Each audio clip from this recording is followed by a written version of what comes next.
5 years and still talking. This is GabNet, the Great American Broadcast Network. Talk like you've never heard it before. Are you still listening to half-assed talk radio with a host talking down to a caller? Turn it off and turn on the Great American Broadcast Network. You'll hear the host talking with lots of listeners, the citizen panel, and they become the co-hosts. Turn off half-assed talk and turn on talk radio with more ass than you can handle. All opinions, all ideas, all in one place. The Great American Broadcast Network. Spotify has 180 million monthly users and access to 35 million songs and podcasts. Now, all those offerings are going to have to move over and make room for GabNet programming. Yes, at long last, Alex Bennett's Ramble, Damian Chaplin's Exchange, Jack Bishop's The Intersection, and even the franchise MC's Arena and Michael Snyder's weekly movie reviews will be fighting for space on this massive platform. Each day, the programs are updated, so you can hear them on the Spotify app, available for all smartphones and game consoles. Or you can just go to Spotify on the web at spotify.com. So, give us a shot on Spotify. There's a 35 million to 5 chance we'll get people to listen to talk like they've never heard it before. Jack Bishop of GabNet's The Intersection, Tuesdays through Fridays at midnight Eastern Time. It's everything from what's going on with the new royal couple to what's happening with that grumpy old man in the Oval Office. Movies, music, old TV shows, you name it. From thoughtful discussions to out-and-out fights like my grandma would referee between my uncles. So from mild to wild, join me, Jack Bishop, Tuesdays to Fridays at midnight for The Intersection on GabNet Live. It's talk like you never heard it. What makes GabNet talk like you've never heard before? Well, it's the citizen panel concept. Our talk hosts talk to a whole group of people at the same time. Want to be a citizen panel member and add to the conversation? It's simple. First, download Skype. Answer 4 simple questions during the install. You know, your personal stuff, first name, last name, email address, and most importantly, the ID you want us to know you by. Then from Add Contacts on Skype, enter GabNet Live. Become a contact, and you're ready to go. Now, if you're a Luddite and you hate computers, you could use the telephone, just like Grandma had back in the day. Call 347-352-0079 to connect via voice. Don't be shy. It's fun and addictive. Now, the last time I did this promo, I said if you don't call, I'd kill my dog. Of course, I was kidding, but then I accidentally killed him. So, to replace Fluffy, I got this cuddly pussycat. And now, if you don't call, I'll kill this cat. Don't worry, Sylvester. I won't let them hurt you. I'm not kidding. Call now or Sylvester gets it. Again. 5 years and still talking. This is GabNet, the Great American Broadcast Network. Talk like you've never heard it before.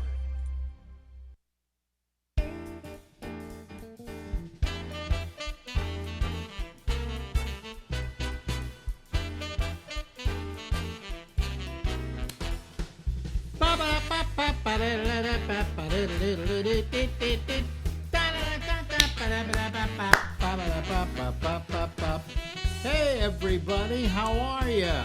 It's the Ramble, and it goes from now until midnight. Maybe. Let me explain to you. I've been having trouble with my computer that got fixed. It tends to all of a sudden decide to reboot my machine. Now, I don't know if it's a software I'm using or something, but I can't figure out what it is. And when I thought I had it all fixed about a half hour ago, it just, cut out. So if at some point during this show, all of a sudden we go off, that's what happened. The machine shut down and then rebooted up. And in which case, I'm probably just not going to come back, all right, until I get this thing fixed. I'll go back to my old machine. Well, we'll explain that later. Let's hope we make it through what we're about to do. which is Later. go to. Wait a minute, I got to do something here. Hold on a second. I've got to turn off some audio that's going on in the background here. Okay, there we go. I think we're all right now. Audio. No, we're not. Oh, where are we? Oh boy, this is such a clusterfuck. I just, I hate it. I just hate it.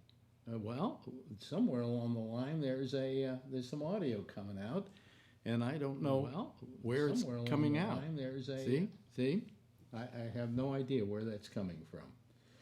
Oh boy, this is just annoying as all get out. Now let me see here.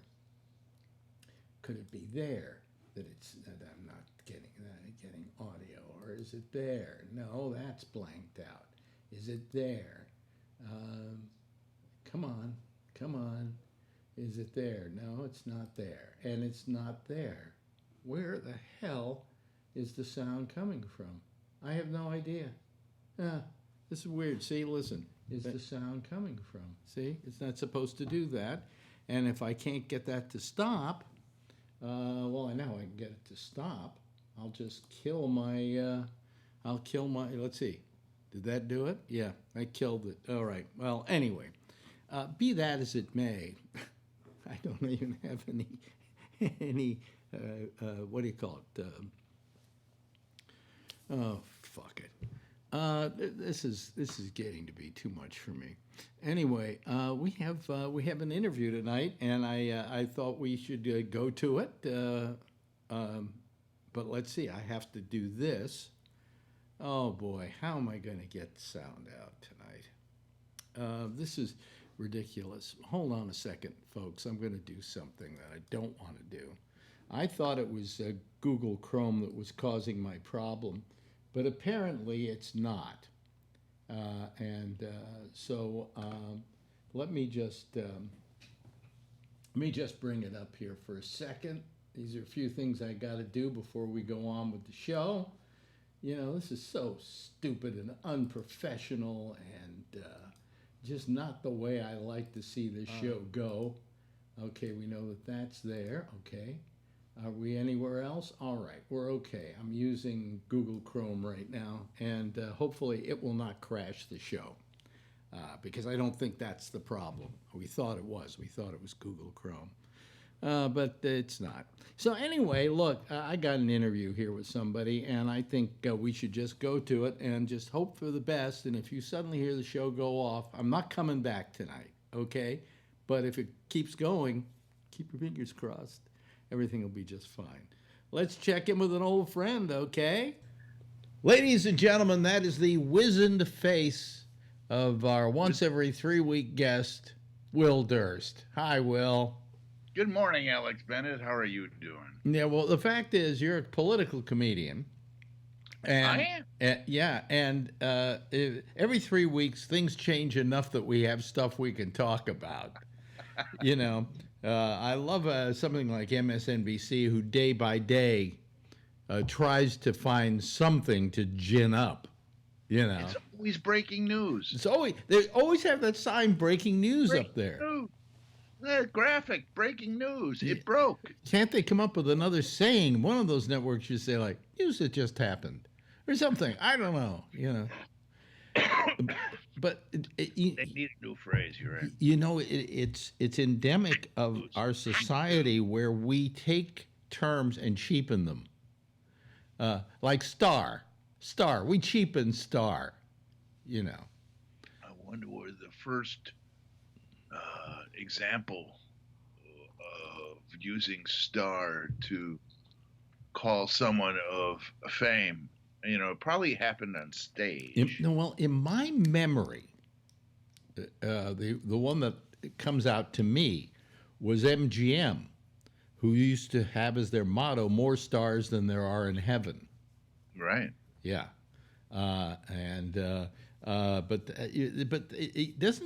Don't we have a tendency to cheapen things by doing that? Over and over again. Yeah. Or the one I love, I think is just terrific, is Genius. oh, he's such a genius. Well, I think, what would Einstein think about that? I understood what rose to the level. I mean, everybody has I'm sure the architectural trade magazines have their own standard for genius, and you don't really have to be Frank Lloyd Wright, I imagine other people, art world. Has anybody ever referred to me as a genius? I don't think so. No. No, I don't think I ever got that appellation either. Yeah, but you will probably if you get old enough or dead. Or dead. Or dead. Oh, that genius comic, Will Durst. Yeah, who was it that said the two things that always accrue in stature are politicians, hookers, and bad architecture? That they always.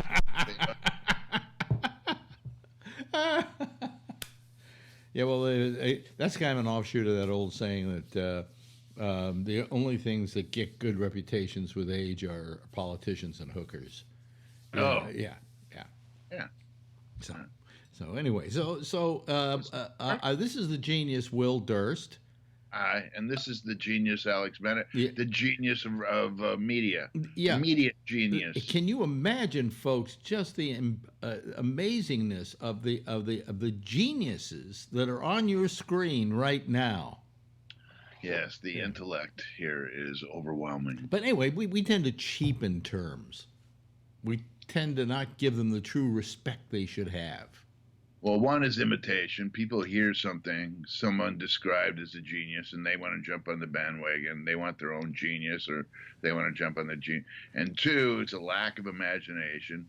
And three, it's expedient, because people need to denote something really big, really fast. Make sure that they get all their, and the responsibility is on them a lot of times. Forgetting this guy. Oh, he's a genius. You're gonna love him. Yeah. So anyway, we cheapen terms in our society, and now we've cheapened the term president. So I don't see any reason why. Yeah, I keep looking for that joke that in America anybody can become president, and now we saw how that worked out, or Donald Trump proves it, or there's got to be. I know there's a joke there. There is a joke there. You know why there isn't a joke there? This is really getting tiresome, scary, off the wall. I mean, I just, I've lived a long time. Fortunately, knock on wood. I'm just sitting around here every day wondering what's going to get me. Anyway, and in all those years, I can only say there maybe was one other time that was as bad as this, and that was the McCarthy era. Yeah, when we had all those witch hunts going on and people being held, brought before congressional committees, they'd be asked if they were communists or not, and if they refused to testify, they didn't have a job the next day. That was a pretty terrible time, and that was right after the war. We had that whole Red Scare and all of that. Obviously we don't have a Red Scare anymore. Our president calls one. So that was maybe as bad a time that I can remember. But then hop to now, and hell, I wish we had Nixon back. Or Carter. Or Carter. Carter wasn't a great president. He was a great human being. Lousy president. I think James Comey said it best, that Donald Trump eats your soul a bit at a time. That's good. That's very good. Yeah. I mean, this is amazing. It is just amazing. And it is amazing how he has so dominated the dialogue. It's not like the dialogue is, with Obama, maybe you heard about Obama every couple of days, maybe. He just went and he did his work, and if the work was good, somebody reported, and the president today, blah, blah, blah. But Trump dominates it every single day.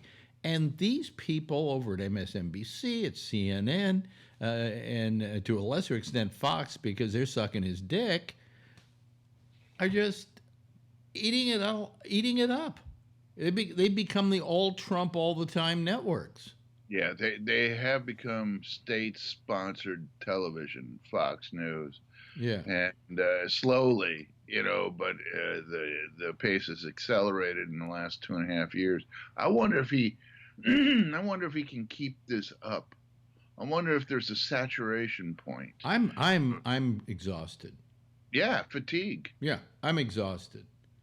So now here's the question I have for the comic. Okay, first of all, I want to ask you who you think so far of all the Democratic candidates would be your choice for somebody A, who could beat Trump, but that's maybe a different question than B, who could be the best nominee as just a nominee. Yeah, those are two different people. Yeah. I think Biden can beat Trump, and I think as she demonstrated when she interviewed what's his name, the little lapdog, the 194th breed of the American Kennel Club, William Barr, the other day. I thought great job. Yeah. Who? Klobuchar? Are you saying? Yeah. Kamala Harris. Oh, Kamala Harris. Yeah. I get a problem with Klobuchar's voice. It's always as if she's on the edge of not being sure of what she's saying in advance. And I get a problem with Klobuchar. I could not. Her voice could grate carrots. Yeah. So I cannot go. Plus, she's smart and mean. Let me go back to make another first question instead of the one that I did, and then we'll get to the others. But of all the ones that are running, who are the ones that should just get out right now because they haven't got a fucking chance? Andrew Yang.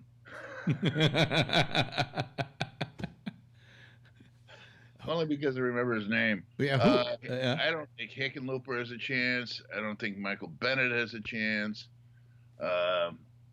Two guys running from Colorado. Maybe we should put them in a Thunderdome and say you only get one guy from Colorado. I don't think Eric Swalwell has a chance. These are names I haven't even heard. Yeah. Yeah. So, I mean, why? Marianne Williamson, I don't think she has a chance. Why are they in it then? Is the question.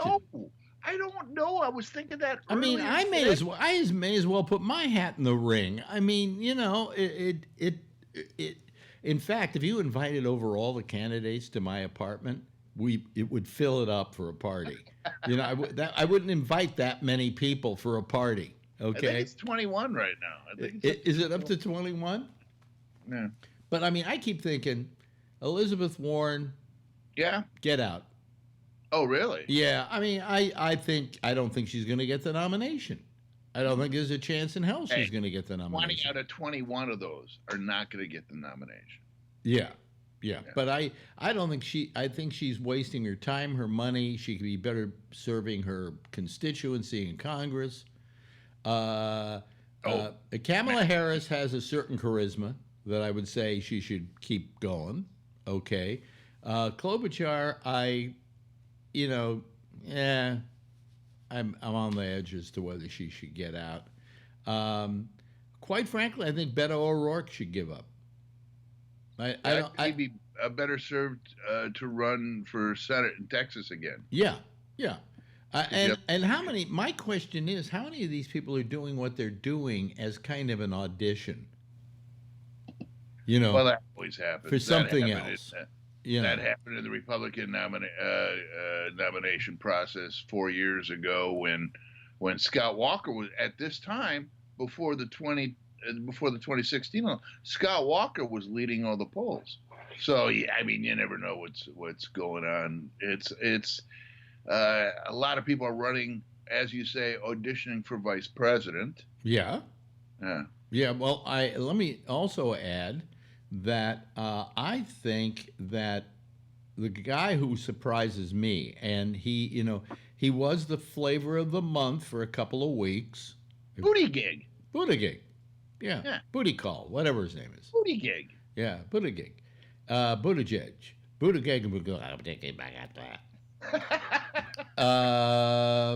He has managed to knock continue to be flavor of the month, he's considered to be a good flavor. You know, he seems to be. Willie Brown, he seems to be becoming chocolate or vanilla. What? He's actually jumped into the top row, Baskin Robbins. Yeah. Willie Brown, the former mayor of San Francisco, you remember him? Yeah, I remember Willie, of course. He said he was taken by Buttigieg, and then he saw him a second and third time, and he said the exact same thing and told the same stories, and the petals kind of faded on the rose for him. Yeah, but I think he is a stealth candidate in that he tick off all the little things on the chart and been unwed, yeah. Well, no, but I mean, like for instance, 2 terms in Afghanistan. Yeah. All right, where is it? Harvard. Yeah. Yeah. Mayor, he's been a mayor of a town, so at least he knows administration, which is something, Trump can't call him inexperienced, because if you want to talk about inexperience, Trump is probably the most inexperienced president we've ever had. I just think there's very little that Trump can throw on him. I mean, he can't use the gay card. He can't say, hey, Ferry Buttigieg, give him some kind of name or something like that. He can't do that with Buttigieg. And he can't he can't assail him. Loafers, if you know what I mean. I mean, well, what can he assail him on? Buttigieg today came out with a statement that America was never as great as advertised, which I kind of like. Wow. Because I think it's true. I think we're very egotistical about America is great. Have you ever been anywhere else? France is kind of nice, Yeah. Yeah. England, they have some good medical care there. Then go up to Norway and Sweden. Those are perfectly idyllic countries. So to say that we're the best, America's the best is... I think he's right. I think it's not as good as it was advertised. We had slavery, we had the Red Scare. We could go through, tick off a whole bunch of things that show that it wasn't as great as we advertised it. We had Nixon. Yeah. So that's the one thing I guess that Trump would go after. Yeah. But he couldn't go after his gayness. That would be unseemly. Well, we're talking about Trump. I think he'll do a dog whistle. There'll be some sort of offhand remark where he's nudge nudge wink wink to all of his base and cores. Yeah. I just don't know if he'll last well. Whereas Biden, he's Biden long fight, and the unions love him, and all the East Coast and West Coast people. All the elites, it's different that because in the Republican Revolution, it was the base that rebelled against the business guys and the religious guys. It was the base that said, no, we want change. And here it's the elites. For the Democrats, it's the elites. It's all the blue, the heavy blues, the New Yorks and the Californias, and they're the ones who want. Oh, we don't want the status quo. We want. Whereas the Midwestern core of Democrats, the blue collar guys, Democrats, they want Biden because they trust him, and they've seen that he's always worked with labor, and that they think that maybe he can work with the other side. They don't want the revolution. It's the elites who want the revolution, the AOCs, who demand change right now, and let's ban cars, and everybody gets a pony, and it's the middle class that kind of just tamp all that down. Well, so I think it's going to be an interesting fight, the exact opposite of the Republicans. Yeah, well, yeah, but I think in terms of, yes, I think he could give Trump a good fight. Okay. Beto. Beto. Beto. No. Or Biden. Beto. Biden. Biden, Beto, Bernie, or Buttigieg, Buttigieg, or Buttigieg, Biden, Beto, Buttigieg, Bernie, or Buttigieg. Yeah. I think probably part of the problem, you see this perception here, and I argued this with my ex-wife Ronnie a couple of weeks ago, that I don't think when we talk about electability, we have to talk about ability, history, whatever. Trump threw that out the window. There's an electability factor that has to do with charisma, okay, and that has to do with perception. The thing I like about Buttigieg, I think he looks young. He looks like he's ready to take on the day. He looks like he could get up at 5 o'clock in the morning and work until 3 o'clock in the morning, And Biden looks like he barely got out of bed. That's the problem with Biden. I think Biden looks tired. And do we need to, and this is ageist, but I'm 79. So you get to be ageist. So I can be ageist. Yeah. He looks too old for the job. Well, he's what, 74? No, I think he's going to be, if he were elected president, he'll be something like 78 maybe? I'm wrong. And Bernie is 77? Bernie is like, he's in the dinosaur wing of the Natural Museum. I mean, good news from his paleontologist, though. What we have all these people, and what we come down to are the two old farts.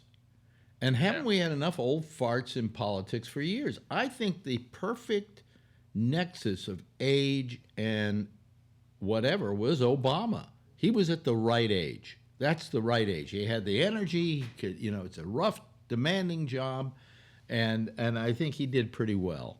He was the second youngest president. Yeah, and I think that was for this century.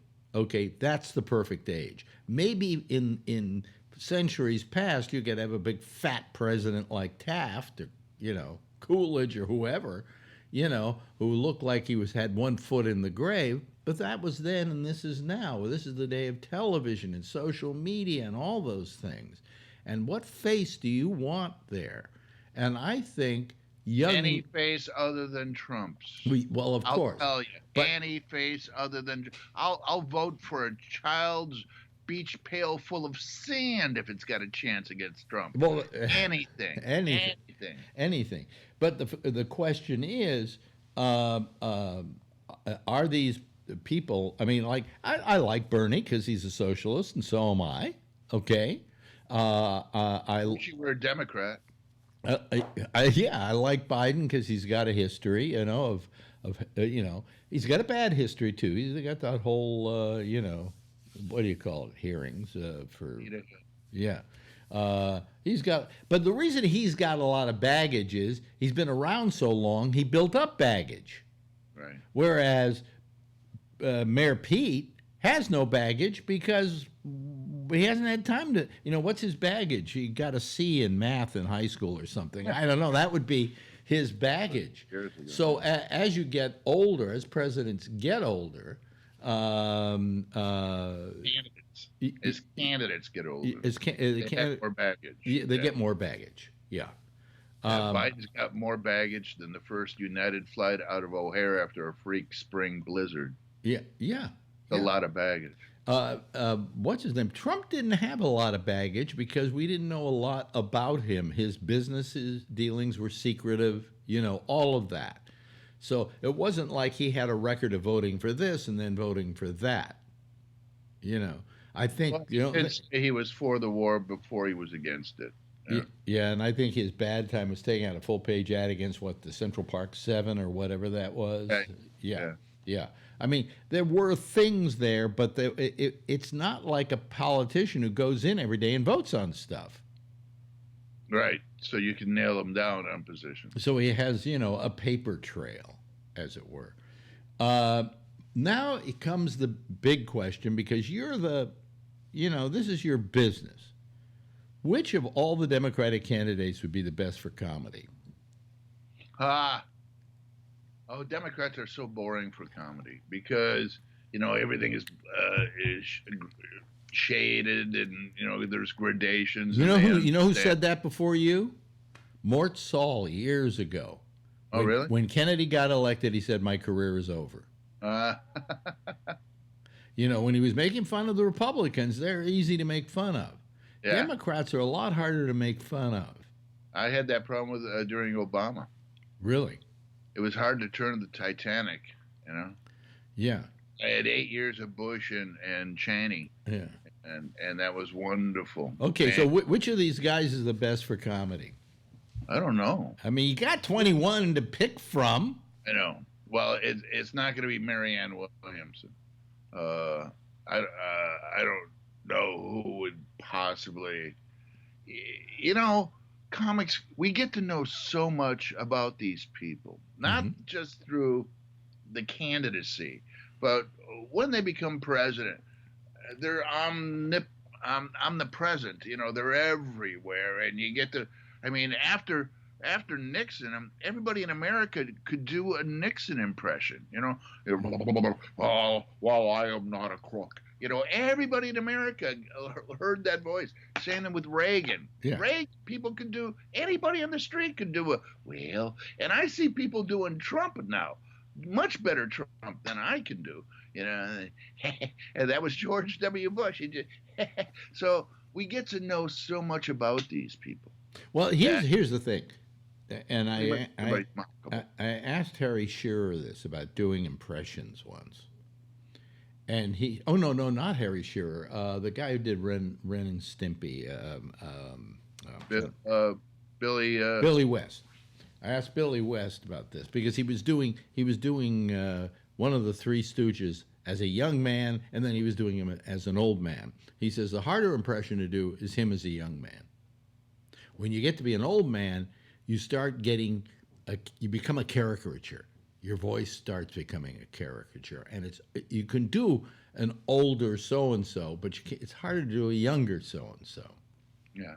And in fact, the guy on Second City, Dave Thomas, used to do Bob Hope, and he had an old Bob Hope and he had a young Bob Hope, and he could do both of them. Okay, but the easiest one to do, according to Billy West, was the older version of anybody. So I imagine Biden would be easier to do an impression of, although I don't know how I would do it at this point. You could better do an impression of him today than you could do of Biden when he was younger. And so Buttigieg, they can't even do an impression of. Do an impression of Buttigieg. Hi, I'm Pete Buttigieg. Here's my husband. Yeah. Yeah, Hillary was tough. You could never get, at least I could never get her voice, Yeah. Well, you're not a female.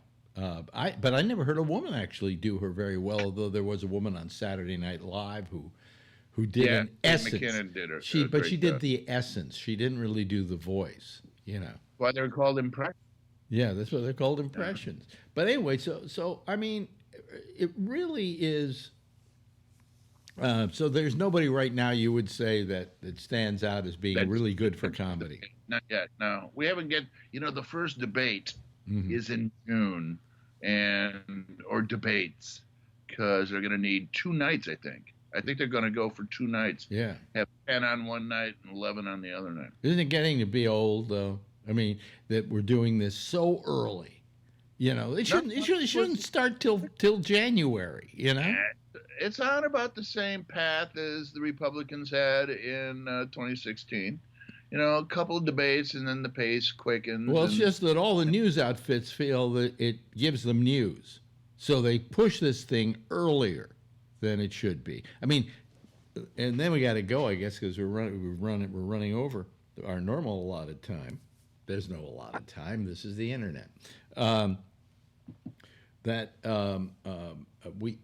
My idea has always been we do away with the primaries, because all they do is cost the states money. If you want a primary, then you as a party should pay for them, because you're trying to establish who your nominee is going to be, right?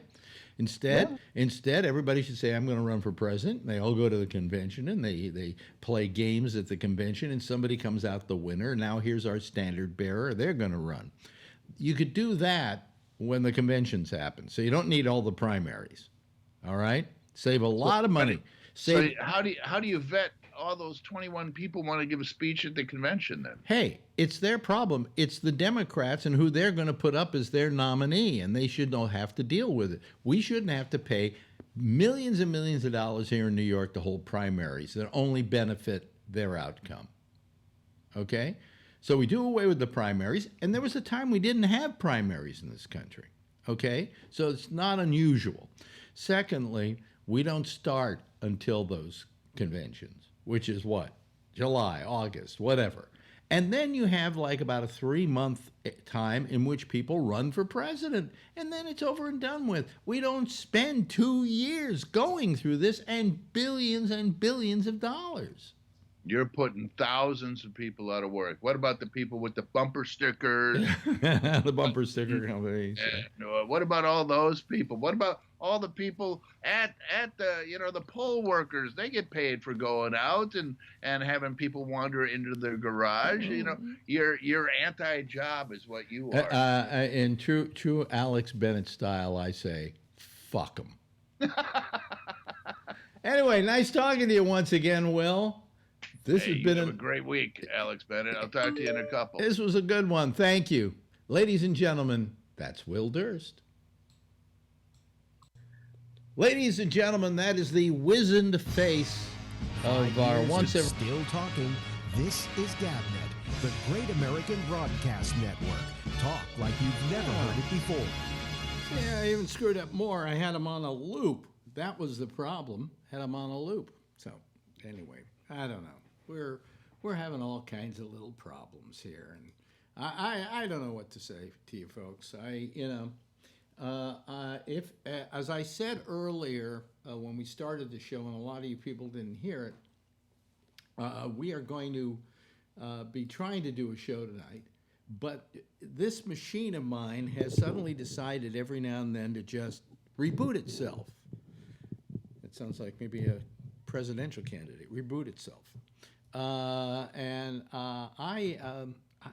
don't know what to do. I don't know what to do. So if it reboots itself, it's going to take us off. It's going to stop the recording. What I have of a recording, I will put up. Okay, all right, and that should keep you all good and happy. I guess I would imagine it'll keep you happy. Let me take the loop off. There we go. Okay. So anyway. If we have a problem tonight, I'll put up on the web just the amount of video of the show as far as it went, okay, and we'll just not come back. So, and then tomorrow night, if I can't seem to get the problem solved, I have an appointment for Friday at the Apple thing. Although I'm going to check in and see if I can get one earlier. And I don't think it's the machine. It's something with some software somewhere. There's something that's not working right. But it just shuts down. And I run diagnostics on it and ask if it's okay. And it comes back saying your diagnostics are perfect. Everything's running okay. All right, who's calling? Oh, okay, it's Phil. It's Phil Meyer. Okay, I can put him up here. Let me see here. And now we're going to have the same problem we had the other night, I'm sure. How's that? Which is that we're going to be having problems getting people on. So if I can't get you on, okay, just hang up, and then wait for me to call you back. There'll be a call back. All right? It's all ridiculous. It's just everything, I'm really thinking this week of just packing it in for at least a week or two.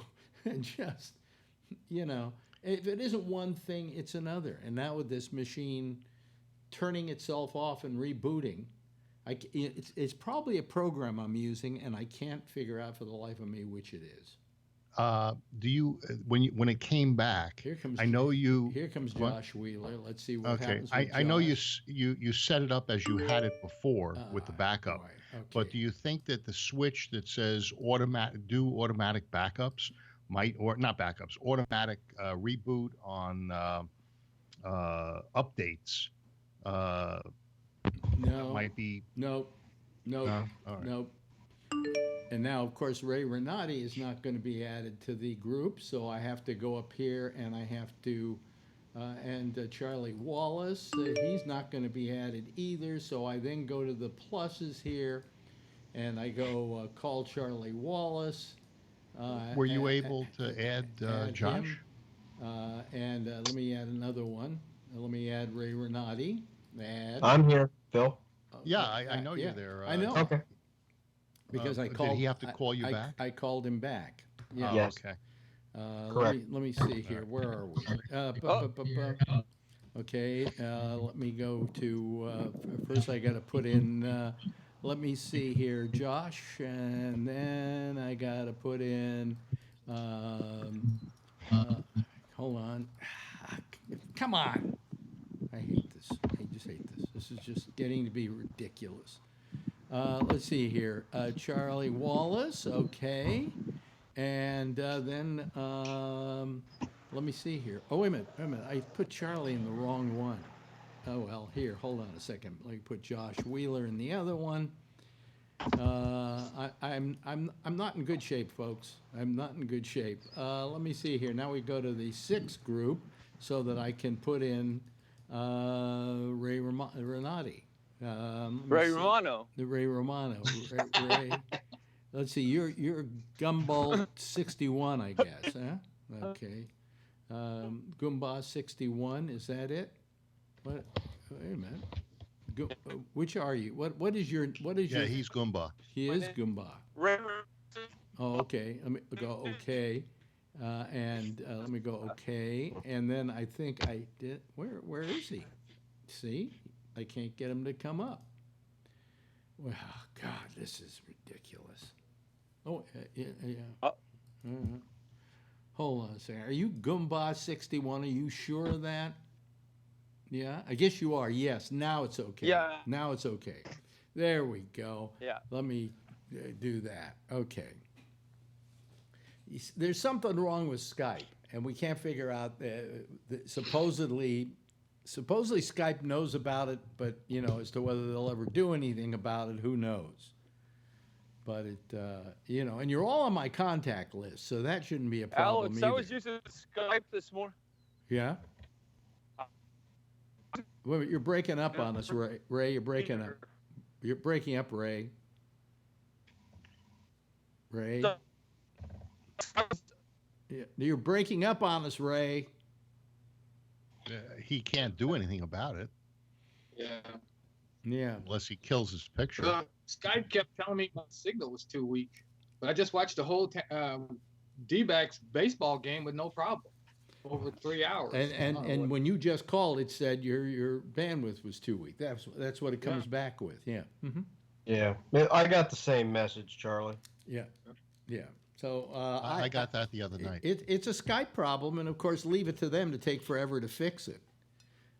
Somebody I was dealing with, not at Skype, but he works as a technical person for Skype in things like this, and dealing with people like you and me, and it was pretty. He said they were working on it, and it's a top priority, and they're trying to fix it. But come on, guys, what are you? You're not. I'm saying you're not rocket scientists, but you should be. Let's get this fucking thing fixed. This is ridiculous. And then I got this thing with my machine that it just automatically decides it's going to reboot itself. And chances. I get a hold of Apple. Well, I'm taking it down to Apple, but the first thing I can have is Friday.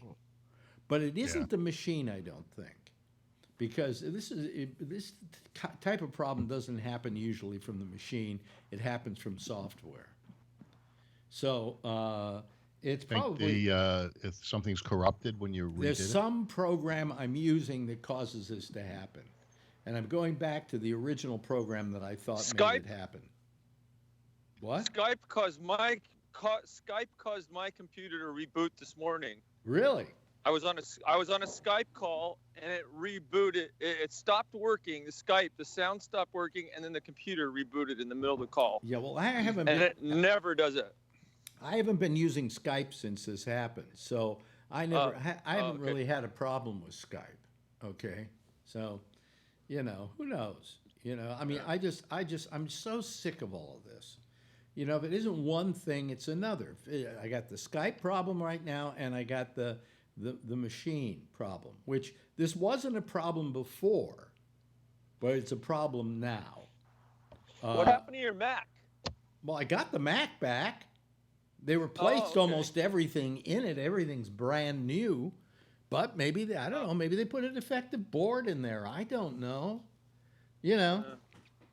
But all I know is when I run a diagnostic, which you can do on a Mac by just pushing D when the machine's starting up, and then it tells you whether you have any hardware problems. And mine said no problems. You had no problem at all. So I'm going to take the machine down, although I don't know if I have to. Here comes Tony Magno. This means that I'm going to have to call Tony back, of course. Let me see here. Here we go. Add. Okay, Tony. All you have to do is pick up, and you'll be on the show. Okay. So it says calling Tony Magno. Now, as to whether he responds to that. Oh, there he goes. I think I saw him just start. Okay. Tony, are you there, Tony? Oh, you're there. Okay. So you got our little sign up thing. Okay, let me see here. Yes. Let me go here and put you up there. Yours is Tony Quisp. And I think, come on. This thing's so slow to put people on that it's ridiculous. Come on. Oh, no, that's Stein Zeller. I said Tony Quisp. Hold on. Tony Quisp. There we go. Okay, that should work. All right, there he is. Okay, hello, Tony. Hi. So anyway, I mean, I just, I keep saying to myself, why don't I just take a vacation until this stuff gets fixed? Okay. Because this is, I just want to do a fucking show. Now, here's the good news. I took my, the old Mac Pro that I have. I may put that back into service if we go down tonight. I took it out of service, and what I did is I sent away for some air spray, right? Oh, yeah, to blow it up. Yeah, and I blew all the dust out of the inside of it, which had been building up for, 9 years. And I mean, there was dust going everywhere. And I blew it all out of the processors and everything else, and blew all the dust out of the fans and everything, got all the dust out of it. All right?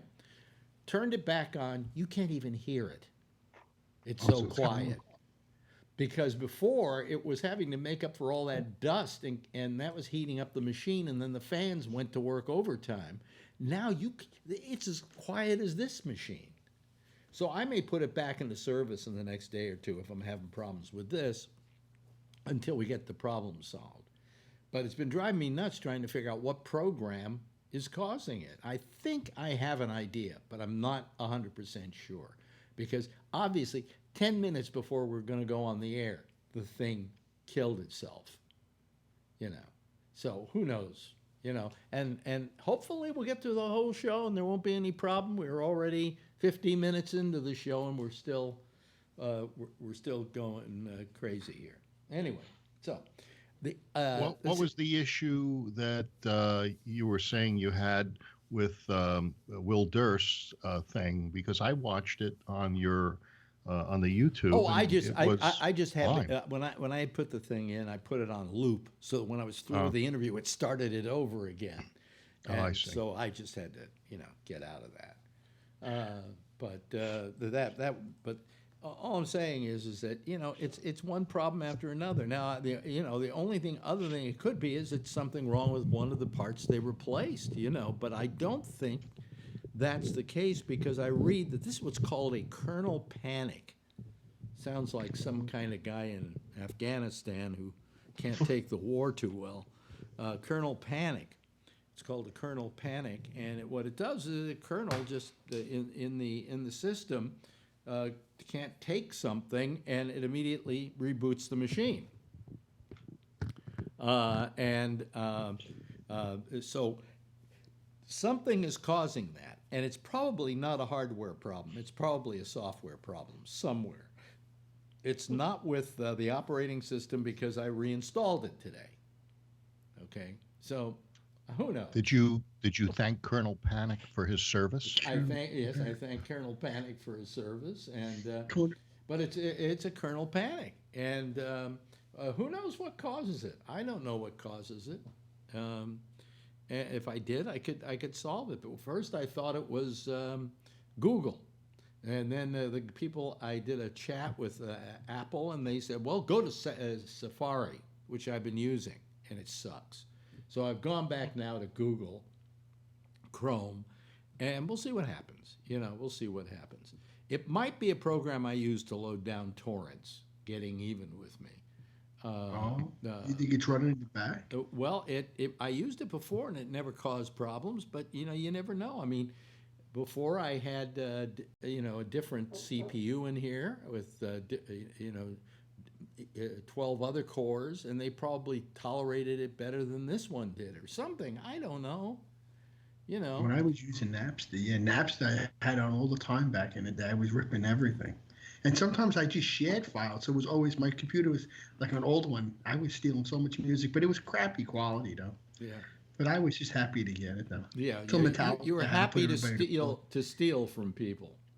In the early days of Napster, the jury was out on whether you were stealing or not. We were sharing. I had the CDs I would put in my tray. And then, but the thing about Napster is I found music that I hadn't thought about in years, or didn't even know about, and it was a nice experience. I don't steal music. No. I used to. You could listen, but not download. In fact, if I stole music, I wouldn't know what to steal anymore, because I don't know half the shit they're playing. Oh, yeah, and you don't want any of the shit that they're playing, because it is shit. The only way I know who these people are is watching TMZ, and they're all getting arrested. They get arrested? They are all getting arrested, yeah.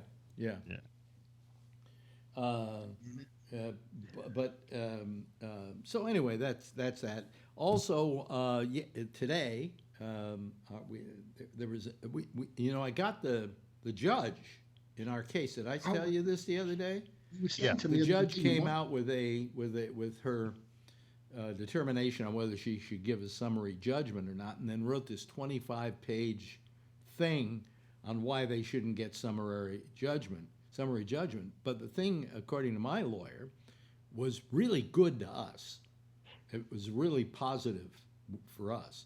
So how much did this positive news cost you in attorney's fees? Oh, I don't know. I was on the phone with him yesterday for an hour, so I figure that's $400 right there. Yeah, and if he read the judgment, the findings, that could have been another $4,000. Well, probably reading it. I hope he's a speed reader. Yeah. Not when they bill by the hour. But anyway, he checked this whole thing out, and he called us yesterday, and what he said to us was, congratulations, you're like in the catbird seat. And so they had a mediation today, and while nothing happened at the mediation, they all agreed that we have to be contended with. That we're the somebody's going to have to pay us, so we can then pay but then we turn the money over to a lot of the money over to the landlord for the time that was spent here, that we didn't pay rent. So all that has to be negotiated, but we'll come out okay. We'll come out. I don't know that you owed the money. I think that the guy, the sports figure that you rented from, is the guy that owes the money. Well, to the he landlord. didn't. No, but he didn't have a lease at that point. In fact, his lease ran out 2 months before ours did. Wow. So he's squatter. He signed a lease with us. He's a sports figure? He was, yeah. Yeah, he was a basketball player. Basketball player for the Knicks. Yeah, for the Knicks for a couple of years. Wasn't a big one, but wasn't a big one. I wonder who it was. But anyway, so LeBron. King did. it looks like you have a pretty good case. We'll probably walk away with a few bucks, but a lot of that money will have to negotiate it back to the people who run the apartment building. But the thing that the judge said is, well, you say you want to be recompensed for, the money lost during that time, and yet there's no way for us to figure out what the proper rent is, because everybody was lying all the way around. The landlord was lying from the beginning. So back in the day when this guy first took possession of the apartment and they said it was non-rent stabilized, it had a rent stabilized price of $500 a month.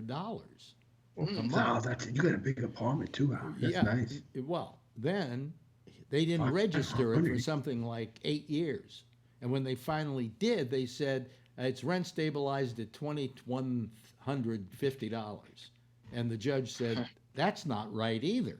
Because you can't suddenly just turn around and not do the increments that you would do from 500. So my lawyer figured out how much this apartment is worth, rent stabilized. It's rent stabilized price today. Okay? So if we started paying rent tomorrow, the legitimate rent we should pay is, you ready? $900. Oh my God! You should sign a lease. Can you sign a lease? They'll have to give us a lease. Yes.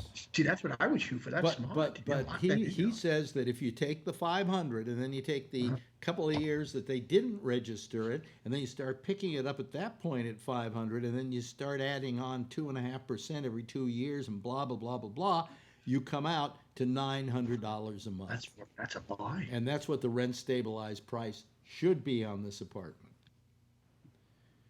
Wow. Yeah. And I'm lucky I don't make $250,000 a year, because if we made over $250,000 a year, qualify. We wouldn't qualify for rent stabilization.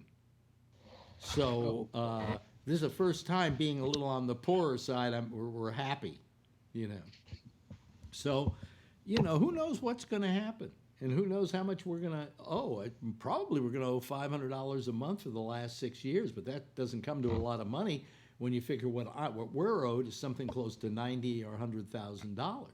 Well, you had attorney's fees also that you should be able to recover. Well, that's what we're going to try and do. And what about the treble damage stuff? That is something that you have to prove in court. You have to prove that the guy really didn't know that the apartment was rent stabilized when he did this. And the fact was that we kind of have proof that he did know it was rent stabilized when he rented to us. Because he had signed by that time rent stabilized leases at $2,150, so he knew it was rent stabilized. Now I don't, so you have to prove that he wasn't ignorant of the law, and that he did it for a profit, which he did. I didn't think that ignorance of the law was a defense. It is where Trump's concerned, so I guess it is for everybody else. I mean, it was, so that's what we're dealing with here. It's a very, very silly situation. Who knows? So that's that. So not bad. Oh, no, not bad at all. I mean, somehow we're going to come out okay. It's just a matter of how okay are we going to come out. And the guy who owns this apartment wants $3,000 to settle. He'll settle for $300,000 from the landlord. which case we're going to want more because we want a check written to us first, and then he can get the rest. All right. How much you want to bet that the end result is you get the apartment and those two guys walk away and nobody pays nothing? I think it probably will be close to that, although we would like to see us get our legal fees taken care of. We also feel that, it's not us who have played this thing, the clock out like it has been played out. I mean, just, a year and a half ago, the guy who owns this apartment said he wanted a summary judgment. So that meant we had to file a whole big piece of paper, and then the landlords had to countersue, and then the judge had to have it for over a year until she came out with this 25-page decision. All that takes time, and so as I said to him yesterday, I said, we would have been happy to just start paying rent the next day if everybody just said, well, fuck it, Yeah. But everybody's decided to put their arms together like this and, go, we're not budging. This landlord never budges, And by the way, my lawyer told us that, and it's in the judge's filing, basically, that these landlords are considered one of the worst landlords in all of New York. They have a really bad reputation for trying to hinky things, and skirt around the laws and so on. Is this Drumpf Properties? No, it's not. It's not. And I don't understand it. There are a bunch of Hasidim out in Brooklyn, and I don't understand it because how greedy do you have to be, So. Whatever. You would think if the guy, like you said, wasn't so greedy, if he could have settled, he could have got some rent, and he would have been happy. He was happy. He'd been getting greedy. He's got an apartment that he should be getting $8,000 a month for, and he's probably going to get $900. That's and he's not happy. And we're here for the rest of our lives. At $900, we ain't moving. Right. But that would be the fair and proper rent stabilized price. Yeah. Absolutely. We're in a good place. It's just that it's a question of, and at the end of the day, how much money is going to be left over for us. In other words, once we pay the landlord what he thinks he's due, blah blah blah blah blah. Plus, we can also charge the guy who rented us the apartment something like it's 9% per year on the money that we paid. Did he hide all his assets? He can try, but it's kind of, if you do that, you're really in violation of the law. Well, over the years, it's been 5 years. It's getting the assets into protection. And then he just goes bankrupt. But if he can't. From what my lawyer said, it's a suspicious and hinky thing for him to do that. He sold his house 2 years ago, and he invested the money in an ostrich farm, and he lost it, and now hey, sorry, lost all his money in the ostrich farm, yeah. And then Paul Manafort went to jail, and ostrich suits aren't really in style anymore. So. Yeah, they will be when he gets out. Yeah. It's old as new. Yeah. Yep. So that's what It's just that this kind of thing for people who don't have money. I mean, we're lucky. Marjorie has an apartment that has gained in value since she bought it. She bought it for about $125,000. It is now worth close to $400,000. She gets a loan against it, and we're using that to pay the lawyers. So we can afford it. We've found a way to pay for it. But when people don't have this sort of money, you see, this is how these landlords exist. They exist on the fact that, go ahead, sue me. Do you know how much that's going to cost you? And most people will go, okay, we give up. we give up. In this country, it's how much justice can you afford? Yeah. So, I mean, I really think that where a case like this is concerned, I mean, we're kind of the innocent party. We're in the middle of this whole thing. I mean, the landlords cheated the guy we rented from. The guy we rented from cheated us. We didn't cheat anybody. So we should be getting all our legal fees taken care of as we go along. Just because we should be able to defend ourselves against this. But if we couldn't, we'd be out of here. We wouldn't be living here. And these guys would be fighting over an empty husk of an apartment, So. And you think that doctors make too much money? Well, I don't think doctors make too much money. It used to be the case. It's not the case anymore. Doctors used to make a fortune, but now there's so many costs now that most of them can't even afford to have an office. Yeah. They have to go to HMOs and they have to go to hospitals and be doctors there. So it's not that easy. I got my Delta Care that I'm getting through Kaiser and what do I got? Medicare, and which starts on the 1st of June. And the doctor that they recommended is not the doctor that I use. My doctor's not on the thing. And I think it's going to be a waste of $20 a month. Unless I just go to this guy and have him clean my teeth a couple of times a year. Wait a minute. Where's the doctor? I mean, there's only one doctor you can use? That's what they said. I guess I can go on some website and see other ones that are available. Yeah. But they assigned me Ahmed. I can't pronounce it. Well, usually I've had with Delta, I went to a dentist and she would send the bill to Delta, and I would pay at the office. Was she in the program? No.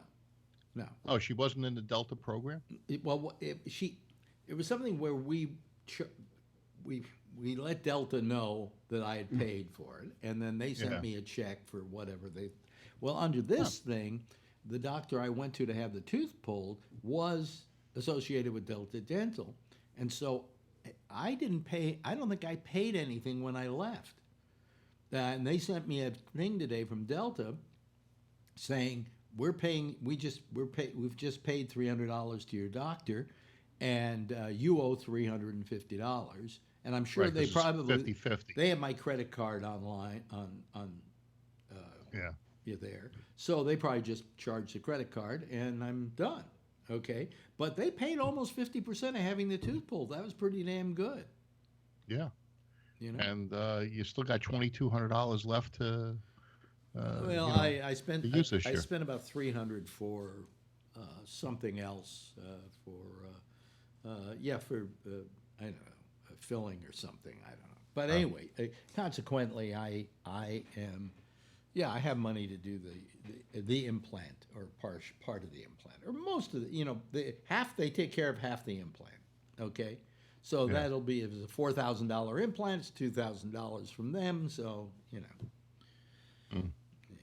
Yeah, my warehouseman's getting an implant. He took Friday off. They did the post, and he says, I thought he said 3 months. He has to go back, and they'll finish it. Maybe it's 6 months. And he says $3,000. Wow. They used to be 6. Only $3,000. Mine was estimated at $4,000. Yeah. Yeah. Well, you're in New York. Yeah, but $3,000. That's not bad. I mean, if you have dental insurance and you have as much as I have, it's $1,500 that they'll take care of. So $2,500, didn't you say? Well, no, but I said would it be half of the cost of the implant? Yeah. We always talk about medical stuff, and especially in the area of medical stuff, we talk about single payer health care. I really think we need the same thing with dental. I really do. I think dental is very important, and I think You know, some guy's missing 2 teeth in the front of his mouth. Is he going to be able to find work? You know. Oh yeah, as long as he doesn't have to whistle. Well, he all he has to do is get a MAGA cap, and he'll look like you know, just like things. Are It just is. right. I mean, you know, you're right, because every time you go to the dentist, it's like it's more than a regular doctor. It's Well, like, no, they do better than regular doctors because Try going to a veterinarian. Because regular doctors have to deal either with Medicare or the insurance companies. And by the way, if you think Medicare is terrible, ask any doctor. He'll tell you he'd rather deal with Medicare than with the insurance companies. You know, the insurance companies won't pay any more than Medicare will, but Medicare pays off faster and without question. You know. Oh, here comes Patrick. Let me see here. We may have to call him back. Yep, we're going to have to call Patrick back. Hold on a second, folks. Just takes a moment here. Let's go there, and I go add. And he should be coming in any moment now. This calling back stuff isn't a bad thing. Maybe there are people you don't want to talk to, and you don't have to call them back. Patrick Blazik has just joined, so let me put Patrick in one of our squares. Patrick, let's see, Darth Pat is the name he uses, and here comes Darth Pat. Hello, Darth Pat. Hi. Hi. Yes, Ray. We should have a Hollywood Squares night. I want to be Senate Square. Hey, the one after this looks like the Brady Bunch squares, you know.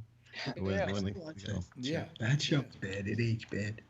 Yeah. Bill, did you go to the vet to get your teeth fixed? No, but my dog did, and twice. And it's a good thing I got that dog insurance that what's his name that Rob told me about. The Healthy Paws. I gotta get that. Yeah. I gotta get that because my dog's getting old and all kinds of stuff. She can hardly walk right now. Yeah.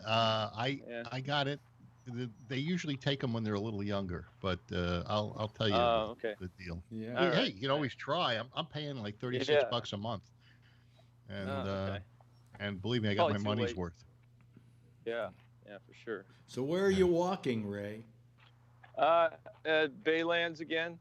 Uh-huh. Yeah. There's the sunset again. Oh, how beautiful! Look at that. We got a full screen. Yeah.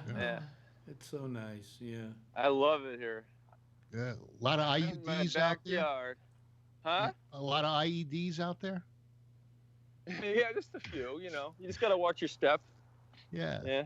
There's some, Ahmeds running in and out of the bushes, but they don't bother you. Yeah. Allah Akbar. Those guys? No, those are software engineers. Oh, right. Yeah. Okay. Looking for a job. Hey, got a visa. Yeah. Oh, you're fake. Yeah. Hey, did you talk about this Yang guy? Did you talk about this Yang guy at all? No, we haven't talked about him yet. I've been listening to other interviews. This guy's great. Well, he's a class act. I don't agree. Totally, so smart. Yeah, I don't agree with a lot of the stuff that he's talking about, but you know what? I like the guy. And if I was a Democrat, I would vote for him. Hell, I'm voting for. He's my favorite, man. That guy's sharp. He's not political. He's just like trying to actually think of ways to solve problems. He's just not yelling Trump this, Trump that. No, he's a quality guy. Yeah, he's great. I love him. But he probably doesn't have a chance. Probably not. He's too honest and all that. Yeah. It's fundraiser. Probably has nothing in his closet. Yeah, no, he's a very wealthy guy. Yeah, and he probably has no skeletons. I don't think. No, he just doesn't seem like a guy who. Yeah, well, like I was saying earlier, I mean, you don't have skeletons in your closet when you don't have a record. Okay. So a guy like Biden, hey, they got a lot of stuff they can get on him because I mean, look at him. He has no position. He says, "Oh, what's my position today? No. Oh, let me look at this." But you're right. He doesn't. Biden has a difficulty in being able staying away. Stop it, will you? Let's talk in practicalities and not in put downs. I think we've gotten uncivil enough about all of this. Well, if you want a civil guy, you'd like Andrew Yang. Did you watch the interview No, with I'm Shapiro sorry. that I sent you? There are too many people running, and I'm getting to the point where I just don't give a fucking diddly fuck. He's actually a quality guy. If granted, there are things that he wants that will never get put through, but I like him. Yeah. Well, if you like him, I guess that's a reason for me to hate him. Actually, not necessarily. Ray likes him. He's not I do, and I couldn't believe that that Phil, that you sent me that, and I was like, yes, Phil, I love this guy. I mean, that was blown away. Honestly. Yeah, well, let's be honest about it. He doesn't have a fucking chance in hell. Okay. You never know. That's what they said about Trump. Huh? And Obama. They said that about Obama. Yeah. He's such a classy guy, and he's not political in the sense that that he's out to chop somebody's head off. He's just a good guy, and he's smart, so smart. Yeah. Well, let's be honest. He doesn't have a fucking chance of a snowball in hell. No, he doesn't. Okay, so let's talk about practicalities here, Phil. Well, you know who else is running? Right. Your New York mayor, what's his name? De Blasio said he might run, but true to New York, this was a Saturday Night Live line. True to New York, he's going to run, but not on weekends and evenings. Right. That's a very New York joke, folks. And he's talking about running. He's not a very good mayor, is he? My friend Shecky doesn't like him. I don't like. I've listened to some of the things he says about policy, and I like him for at least his thinking. I just don't. A lot of people seem to think he's kind of a crook, which, hey, when you're a mayor, you usually are, in this city. Yeah. I mean, I just, did you hear this thing in Arizona? They're trying to pass a law making pornography a health hazard. Did you hear about this, Charlie? I thought it was a marital aid. Charlie, did you hear about this? Make LSD. I heard about it just in passing. I haven't read anything about it. Let me see if I can find. I hate to use the internet here because I'm afraid that I will blow myself off the air. But if I do, if I go off the air, I'm not coming back tonight. Let me just say that. Arizona. Arizona. Let's say porn. Here we go. Passes a bill. Okay. Republican-backed measure in Arizona State Senate to formally denounce pornography as a public health crisis has passed. The resolution, which does not require the governor, it doesn't require the governor's signature for approval, will now go to the Secretary of State to be certified. According to the text of the bill, you know what this is going to do? Let me finish. The legislation claims that pornography perpetuates a sexual toxic environment that damages all areas of our society. It goes on to claim, without any medical citation, that pornography is potentially biologically addictive and requires increasingly shocking material for the addiction to be satisfied. Leading to extreme degradation. The societal damage of pornography is beyond the capability of the individual to address alone, the measure states. So, hey, Alex. What? You think people can go on disability for it? You never know. You never know, do you? Well, you know what's going to happen now that they're making this illegal. The cartels are going to start bringing pornography over instead of drugs. Yeah. Come on. You never know. I mean, who would have thought? This country's great. Yeah, I heard they're going to make mushrooms legal in another state. Colorado. Everything's going to be free over there soon. Just tax everything, I say. I've got to go to Colorado in July. So where the mountains aren't the only thing that's high. Thank you very much. I'll be here all week. Yeah. Patrick's got his hand up.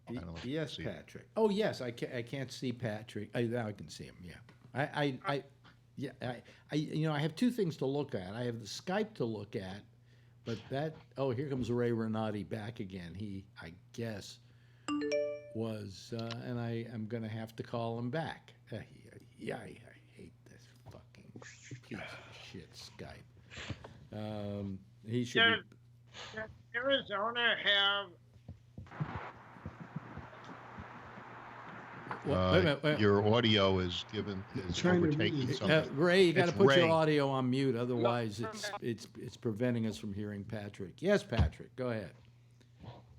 Does Arizona have a way to regulate that? I mean, with the internet in the United States, it's not controlled anywhere. I mean, if you're in China, maybe, but or in Dubai or whatever, but what are they going to do? I mean, I understand from a religious standpoint, there are many in the religious realm that consider it to be, a hazard to your health, so to speak, and at which point they can counsel you and perhaps persuade you, but what is the fucking state going to do? They'll have licensed dispensaries like they do with medical marijuana, and you go in there and you can get 6 pages at a time. Anymore. This is really good shit. This is the nude shit. I can't believe what's going on in the country. Yeah, this is indica porn. Anyway, really, it's not a statement of law. They didn't make a law. In other words, you're not going to jail because you've got porn. Okay? But what they're making is a statement that porn is addictive and porn, but they have no medical evidence to prove that. Yeah, how are they proving it? Yeah, now porn is addictive. They're saying I'm addicted to comic books. Sex is addictive. I mean, only for Tiger Woods. No, I had a pretty good habit going there for a long time. Yeah. I don't think there was a waking 5 minutes that I didn't think about sex. All right. And and his wife was pretty hot. You think she wasn't doing it for him? Whose wife was hot? Tiger Woods. Tiger Woods. I always have had a theory, and it's kind of a crappy theory, actually, if you want my opinion about it, where you could take a guy who's got the most beautiful woman in the world, and he will still cheat on her because it's the same old pussy. Okay, does that make sense? Yeah. So, I don't know what other way to put it. The guys kind of need variety, and well, I'm not going to go further on it. I'll sound like an asshole. That's what porn is for. That's what porn is for, exactly. Can't smoke it. You can't smoke it, no. I mean, you can dress up the pussy. The only thing that I think is wrong with porn... the only thing that I think is wrong with porn is that it does create unrealistic expectations of what the sexual act is, because what they're doing is an idealization of the sexual act or the idealization of fantasies, but not the way it normally exists in a relationship. Every relationship is different, and they have different ways of playing it out, So I think we just lost Ray again. He muted. No, I think we lost him. Frozen. Oh no, he's still there. Oh, he's still there. Yeah, it's just there isn't very good service. Sorry. There isn't very good service where you walk. Unfortunately, yeah. I can hang up if you want. No, that's okay. That's okay. Just stay where you are. We'll get better. Yeah. Once you get to the gym or wherever you're going, it'll probably be much better. And once you get that fiber optic in Palo Alto, I have a petition out. Did he send you the petition? Oh wow! Yeah. We've had it here. It goes to connects to houses. Oh yeah. I went to Wave today. They raised my internet charge to $108. I was paying 80 something. And all I have what is Wave? Wave is like Comcast or any of those, and but Wave had the 1 gig down, and I don't know what it is up. It's not nowhere near a gig. It's more like 30 or 50, and so they raised my bill. I had a special deal for a year. Well, the special deal was up, and since I pay automatically, I didn't notice it until I opened the bill. And for the last 2 months, I've been paying 108 instead of 80 something. So I went into the office because they don't answer their phones. When you have these kinds of questions, and the gal got me the same service for $58. I was happy. Really? Okay. Yeah. All right. Yeah. So knocked $50 off the bill, and it's a good internet. Yeah. Oh, now you love it. You didn't love it when you thought you were not for $108. Not for $108. Exactly. Phil, I had the same thing. They lowered my internet and they gave me a home phone for free. So yeah. Oh, yeah. They would have given me the basic TV, but I have Sling, so I was happy. Well, my initial deal with FiOS is set to expire in about 3 months or so. Just call them before it expires? No. What they're going to do is they're going to say, well, we're raising the rates or whatever, if they say that. And I just go, you do know there's another cable company in this town, don't you? And they're ready and willing to take my business. They'll be down here faster than you can, And by the way, they don't have a basic limit of time for me to have to sign up and all that. And I can still get everything I've got now for approximately the same price. Now, I don't want to change. I like FiOS. I like what you offer. But if you don't want my business, there is another company in town, and they'll give you all the breaks you want. You can ask them what the new deal is, and they don't usually have a problem giving you the deal. You just have to ask. Yeah. And well, just ask what deals have you got going right now. Yeah. No deal for you. No deal for you. No deal for you. Yeah. Now you pay what, $3,600 a year for your internet and TV? No, I pay less. It's $300 a month, or that's the old deal. No, that was the old one. I'm paying $236 a month, $239 a month for all this bandwidth I've got, and all the channels we've got. Shit, you can get a 2-year-old Cadillac for that kind of money. Yeah.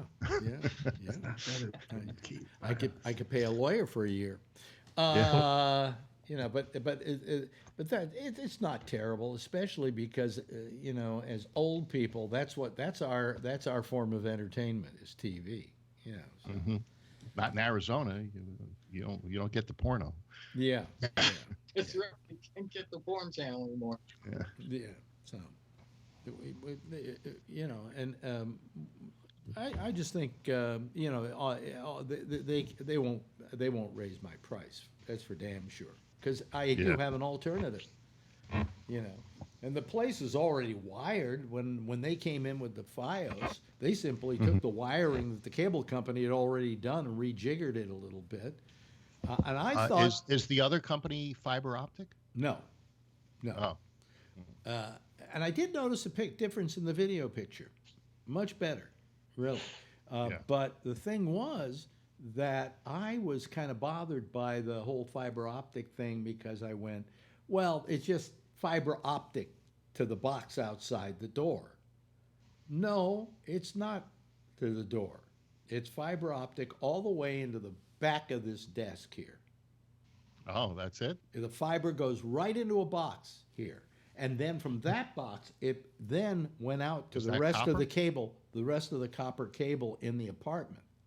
Because that means anybody can have fiber optic as long as you got an extension cord. What do you mean? Well, if you only have a thing that goes to a box, and then your box goes to... No. The box is in the fiber comes right to a box in back of this monitor I'm looking at here. It doesn't go to copper. Okay. Yeah. No, then from this box, it goes out to copper around the apartment. Oh. Okay. Okay, in the apartment itself, yeah, but what's coming into the apartment is fiber. The actual fiber, I can't really see it, but it's right up there. It's a little cord, cord, is it? Where is it? I don't know where it goes. The one that says pull to eject. Yeah, but it's a smaller cable than the normal, Cat 5 or Cat 6 that people would have. So, but anyway. So what else is happening in the news? Another school shooting. Yeah. How many of these do we have to have before we say we're fed up? Huh? Well, they got the 2 shooters, and only 1 dead and 8 wounded. Only one dead. They're getting better. They're getting better. Yeah, no, either that or the shooters are getting worse. Well, that's a possibility. That's a possibility. Well, I mean, when do we finally say enough with the guns already? I don't know. For me, I had a big gun setback this week. The place that I normally go shooting on Sundays, they red tagged it because of lead. I guess the guy's air scrubbers. Was that a high school? By any chance? Yeah.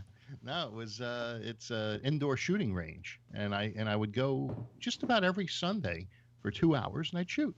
And so they red tagged it last week. I think that it's somewhat bizarre that a shooting range would get red tagged for lead poisoning. The guy had these air scrubbers, and they didn't work. They're supposed to do some sort of negative air. You didn't get my joke there, Phil. Oh, all right. Yeah. That it's ironic that they would have lead poisoning. Yeah. Well, only it depends on which end of the target they stand on. Yeah. But I mean, what do we? We haven't heard from Josh tonight. He's been quiet. What are we going to do about these guns? What are we going to do? Maybe we should start a movement to repeal the Second Amendment. Well, you can do that. I mean, at this point, I guess my answer to what we're going to do is evidently nothing, because nothing has happened as of yet. And like, you asked how many of these before we get sick of it, and apparently it's going to take more. I mean, because, nothing has happened, and this is just one more, and I don't know how many people died. I thought I heard at least one, and I mean, I'm not trying to be insensitive, but I think people just say, well, that's not too bad. I mean, there's normally a lot more. Well, what the problem that we have is that it becomes the new normal. Right. That it becomes the new normal, and this is what we just accept. Oh, well, there was another shooting today. Oh, hey, only one person got killed. Yeah, exactly. It's terrible. I mean, that's what I mean. Is it's just, it's awful that's how it goes. I mean, obviously I don't have the answer. I mean, I'm not particularly in favor of, banning all weapons or all guns or anything like that. But I'm not in favor of just having them, just out in the open as much as they are. I mean, it's obviously an issue. I mean, and if anyone says it's not an issue, they're entitled to that opinion, of course. But I mean, I just disagree, because it's just too easy for people to get weapons, that shouldn't have weapons, and there's no limitation. I mean, and I've talked about this before. I mean, it's heaven forbid in some areas of the country that you want to buy, liquor on Sunday, but by God, you can go down the street and buy a weapon. I mean, that's not going to be a problem at all, because, the gun shop is open on Sunday, and you can buy an assault rifle and blow away 50 people in 10 seconds. If you'd like to buy 5 or 6 of those on Sunday, you're more than welcome to, but, heaven forbid you buy a bottle of whiskey at noon. I mean, so I see things like that as an issue. That's a problem. That's a societal problem. Well, I mean, how about buying a bottle of whiskey and a gun? That's a nice combination, isn't it? Right. Huh? That's around. You know, I mean, so Yeah. Crazy. I mean, I don't know. I mean, obviously I don't have the answer, but I mean, I think the answer would have to start with we have to start moving toward something that's going to be painful for a lot of people, which is some of these weapons are just shouldn't be allowed to be out there. I mean, it's just, and I don't think there's a constitutional issue there. I mean, the government does have some right to regulate weapons. I mean, you know, so again, I said I'm not in favor of rounding them all up and throwing them in a pot and melting them down. Some people are. I mean, you know, that's a legitimate. Okay, but barring that, folks. why don't we do what they do in England? That if you want to have a gun, you can have a gun, but it has to be kept at a gun club. It has to be kept at a sports club, and then if you want to go out and do shooting and whatever, you can do it from the gun club. Right. And that's the way guns you're allowed to have guns in England. Of course, I'm sure that Phil doesn't like that idea, right, Phil? That's right. I think that the issue is a mental health issue, and being the victims that most left-wing people are, that they don't want to admit that they have a problem and that it's not the gun. They'd rather blame the inanimate object. And so, you know, if there wasn't a gun, it'd be a knife. And if it wasn't a knife, it would be one of those bombs with the pressure cooker and the nails and, you know, or it'd be sarin gas or something, or it'd be a Mack truck. You know, you can't just keep blaming guns. Taking the guns away is just another step that totalitarian governments want to do to you. Look at Venezuela. No. If they took the guns away from those people, and look, they're running them over in the streets. You know, this is our Constitution gave us the right to bear arms to keep totalitarian governments like some of the ones that we see around the world from happening here. Was that the original reason behind it, Josh? I don't. That's way too much of a simplification. I mean, I don't believe that the original intent of the amendment was necessarily with this narrative that you hear a lot from, you know, some in the NRA, and that is that if you don't allow the people to have weapons, as soon as you allow it, the government is going to, you know, basically round you up and make you all slaves.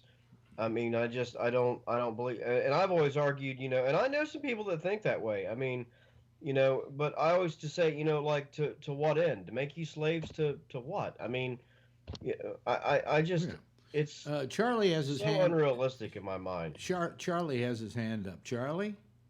I just want to point out that it is illegal for us to possess sarin gas. It's illegal for many people to possess automatic weapons as well, or dynamite, or you know, weapons of mass destruction. You mean just because it's illegal? Wait a minute, who Phil. are you going to stop? You're going to stop the law-abiding people, or are you going to stop the bad guy? Phil, do you mean that I can't have dynamite if I want to have dynamite? No, you can't. You need a destructive destructive something permit. I never heard about that. I always thought I could just buy dynamite if I wanted to buy dynamite. No, I don't think you can. No, not really. No. You should be able to. You should be able to. We all have the right to bear dynamite. Yeah, C4. Yeah. And you know, if we don't have the dynamite, a government that wants to take over can have the dynamite. Yeah. In fact, wait a minute. Let me take that all back. I think we're not being wholly honest about this. The fact is that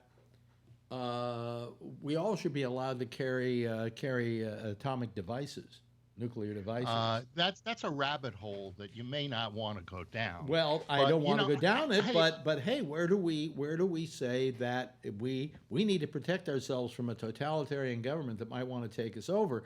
Because obviously they would have missiles, And so if they have missiles, we should also, each of us individually have at least our own rocket launchers. I was thinking, not because this is a stupid subject at this point. It's gone into the gutter. You were talking to Will Durst, and you were talking about words that the meanings have been cheapened. Star, friend, and I thought of one while you were talking about that. Citizen.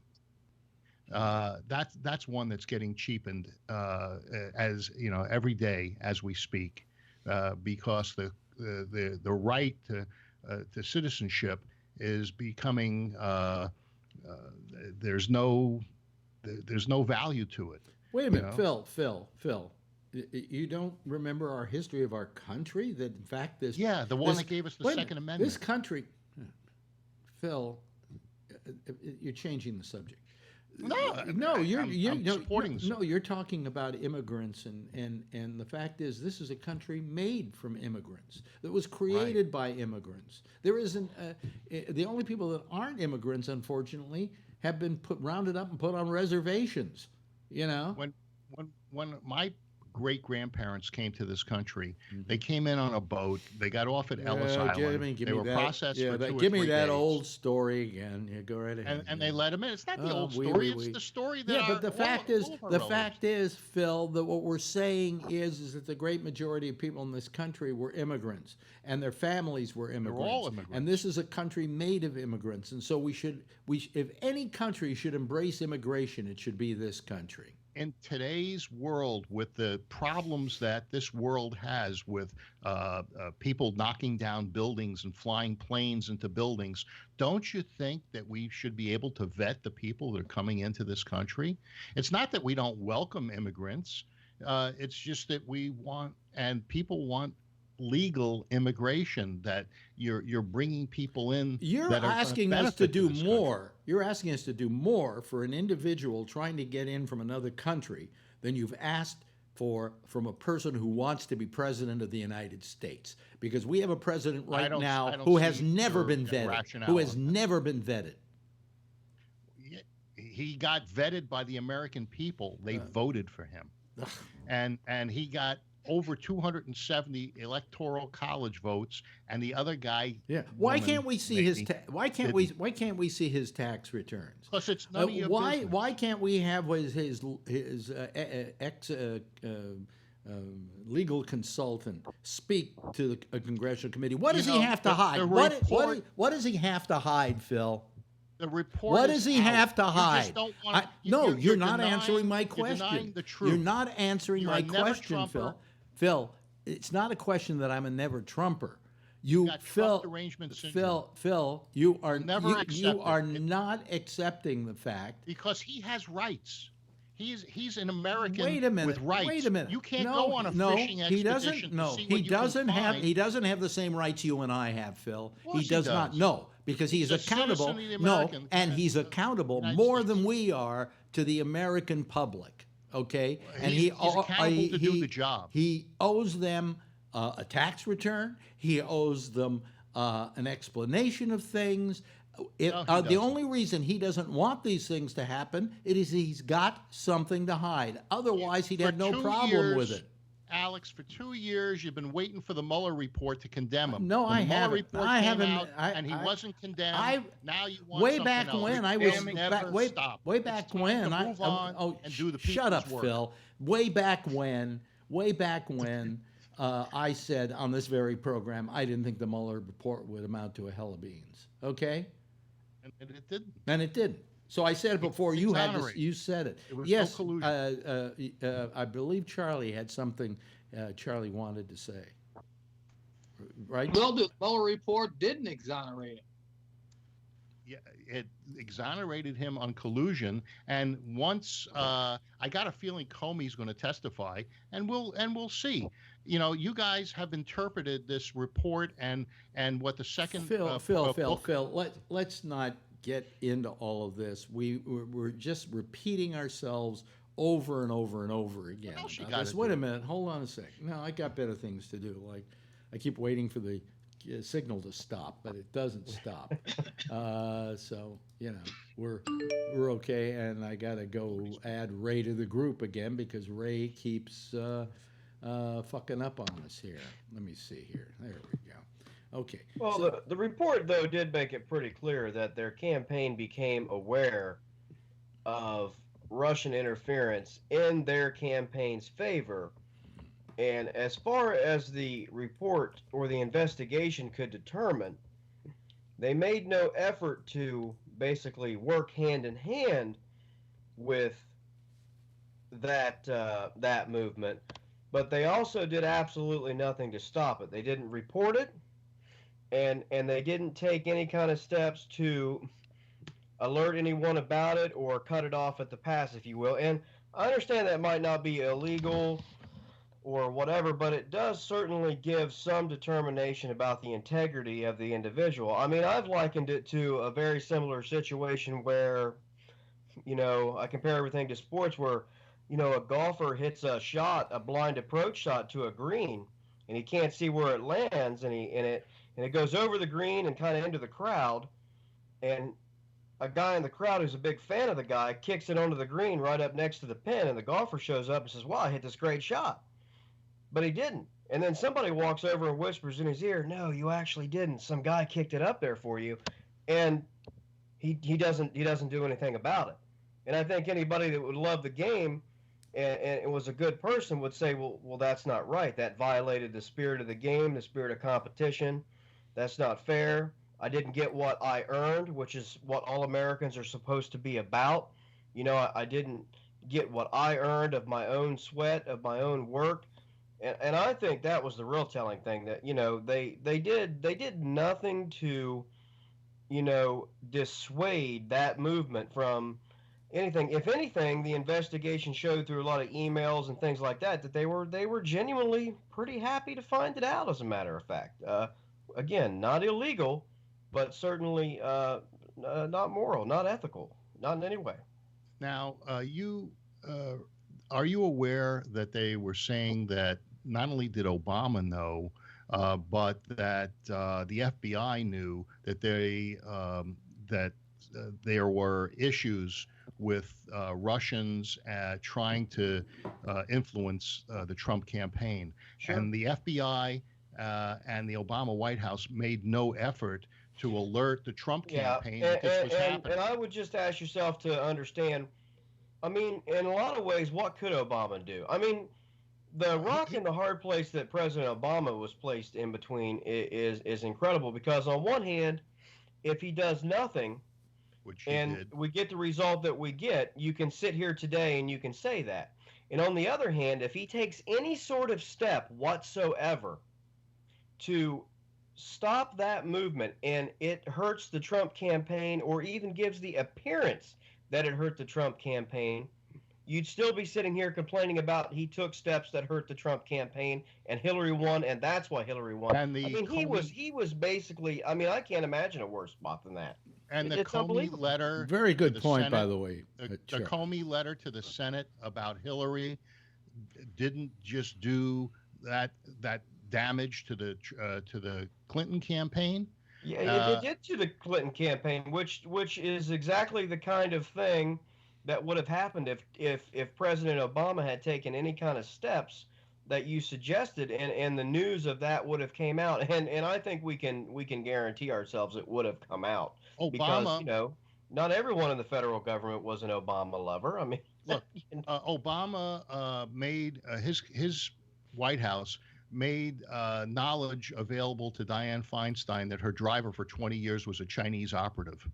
And so, this is what they do. They tell the presidential, you're running for president, you're the nominee. They tell them when these things are happening. But there was an effort to thwart Trump, and they didn't tell him, and they were looking to catch him on something. Charlie's got his fingers up. Charlie. Well, yes. He could put up his toes, but it wouldn't be enough.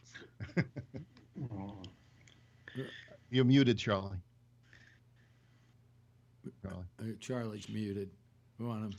Okay. Obama did go to Mitch McConnell about coming out with a bipartisan message about this Russian interference in the election, and McConnell refused to help. In fact, he said that if Obama said anything about it, he was going to claim that Obama was being partisan. I mean, that's an absolute reported fact that meeting took place, and the solid reporting that's been done basically has Mitch McConnell on the record saying, we're going to do nothing to stop this. There's nothing illegal about it. And if you take any steps to stop this, I'm going to go right out there on the steps of the Capitol building, and I'm going to tell everyone that you did it. And that's what I'm saying. That's the position that he was in. The only person that had any power in this situation was Donald J. Trump. And we saw the decision that he made. The decision that he made was to say, you know what? The guy kicked the ball right down to the pin. Good for me. I'm going to tap in for this, little 2-inch birdie, and I'm going to go on and, keep playing the game. And that bothers people who compete and who try to live a life, of integrity, and who are trying to live what all Americans are always harping about, which is, what, in this life you get what you work for. And I think we all know that's a bunch of horse shit, and we know it because it rolled right down from the top, from our leaders right on down. That's a big ton of shit. Patrick, Patrick, we haven't heard anything from you in a while. Any comments about what we're talking about? No, not particularly. I mean, this whole topic isn't really my wheelhouse anyway. It doesn't get me cranked up one way or the other. So why? They're taking Boba Fett's away. Wait a minute. Why? It's the same as most other shit. He's president right now, and what the fuck are you gonna do about it? I mean, we're not gonna throw him out. As much as anybody wants to, there's 2 years left. That's not gonna happen. Right. The Mueller report to me revealed exactly nothing. Redacted or unredacted, I don't think it's gonna make a difference. The taxes, again, I've asked this many times. I get yelled at from all of you all the time. What the fuck the difference? I mean, even if he released it. I'll tell you, you want to know what the difference is, Patrick? Today, I was asked by, I think it was B&H here in New York, do I want to have a B&H credit card in which they will give me a break and not charge me tax, but they will pay the tax. So they would get stuff cheaper. I got an email about that too. Yeah, and I thought about it, and I went and I looked at the thing to,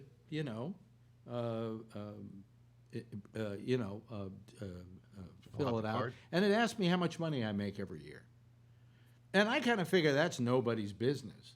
But the fact is, I rent an apartment here. I had to give them, 2-3 years of income tax returns?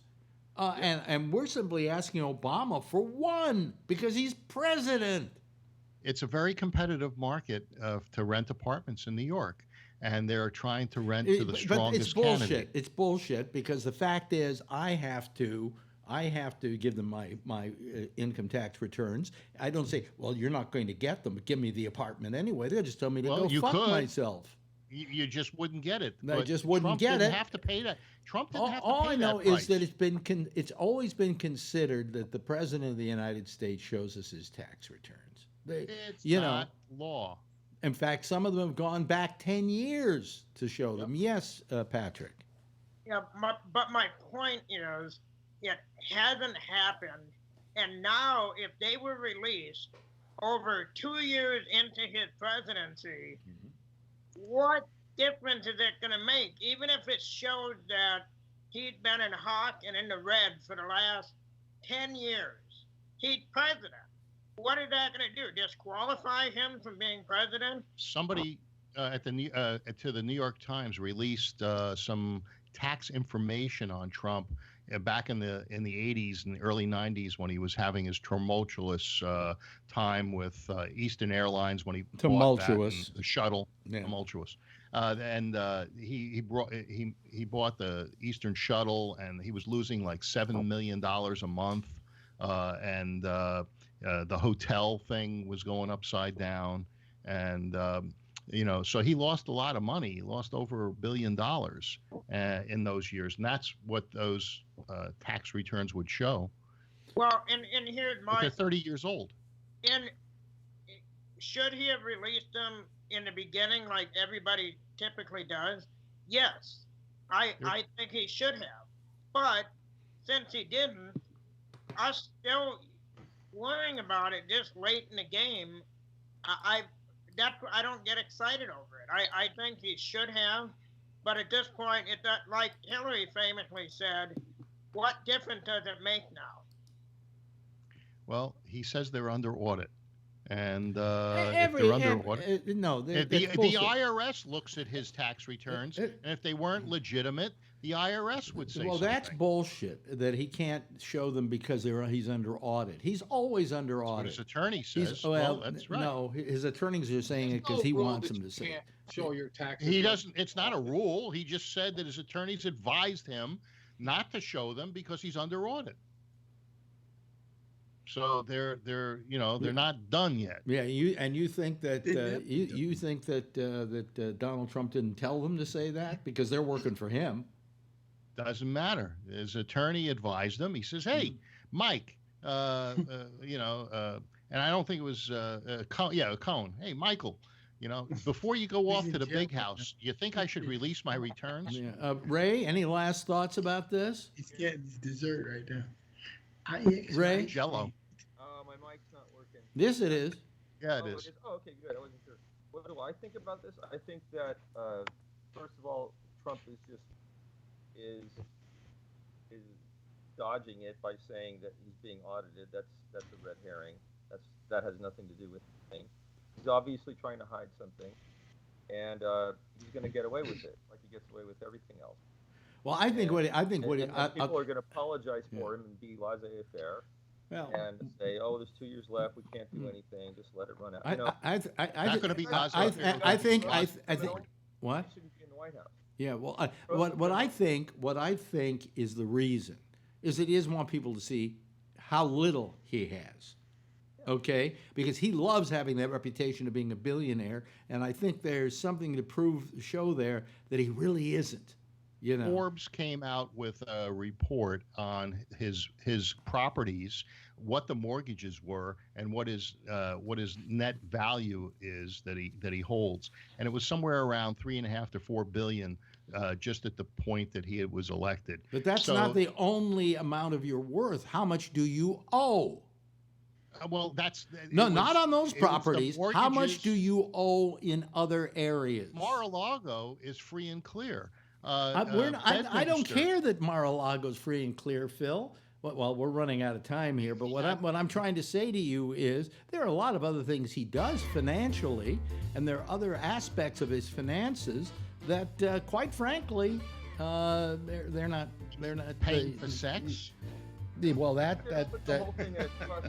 costs a lot. $130,000 a bang. Anyway, hey, listen, that's it. That's about all she wrote for tonight. I'd like to say goodbye to Phil and to Ray and to Charlie and to Tony and to Josh and, of course, to the wonderful and attractive Patrick Blazik. And if you'll all give a big wave goodbye, I'll give you a big wave goodbye back, okay? And, hey, we made it to the end of the show without the show actually collapsing on us, because I've been having a machine here that just collapses. But I did stop using a program, and I think maybe that might be what caused it or didn't cause it. Well, we'll find out, I'll be sitting here after the show and it will go down. But it's fine. I never argue about things that go down on me.